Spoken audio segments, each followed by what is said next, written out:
Timbog ang dalawang suspect sa pang-hold up sa ikinasang operasyon ng mga otoridad sa Rizal.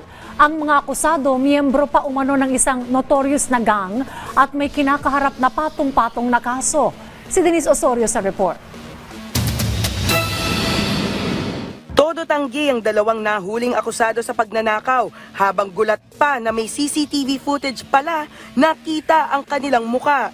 Himas rehas na ngayon ang 43 anyos na si alias Edmond at ang 33 anyos na si alias Brian dahil sa patong-patong na kaso ng robbery matapos matimbog ng Teresa Municipal Police Station Intelligence Unit sa isang hot pursuit operation sa kahabaan ng Zigzag Road mula Antipolo hanggang Taytay.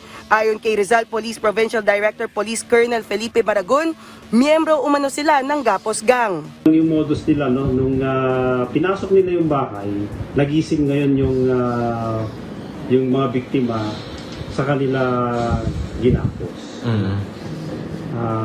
Pinagnakawan. So yung modus operandi is pumapasok sila sa mga bahay ng madaling araw. Yun, mga wee hours. At nanakawan nila yung kanilang mga biktima. Dagdag ni Maragon, maraming kaso sa Teresa ang nasolve nang mahuli ang dalawang akusado na sinasabing naging balwarte daw nila ang lugar na ito sa pangungulimbat. Pero depensa ng dalawa, wala silang kinalaman sa ibinibintang. Nadawit lang sila ng magkahabulan. Marami po kasing umaano po ngayon, gawa ng mga kabataan rin po. At nasasangkutlaan rin po kami.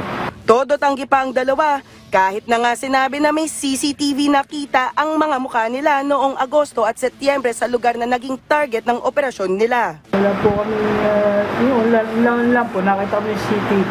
Yung lalakad lang po kami. Pero nang tanungin kung bakit binubuksan nila ang gate, hindi na sila maimik. Sa kabila nito, inaamin naman ng dalawa na nang hold up sila nitong Oktubre, dala ng pangangailangan. Kailangan po ng pambayad po sa bahay po.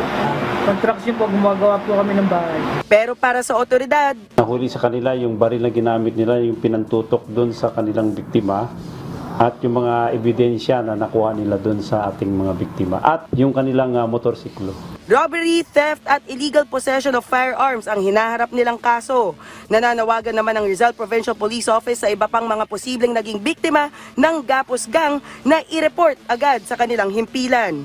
Denise Osorio para sa Pambansang TV sa Bagong Pilipinas.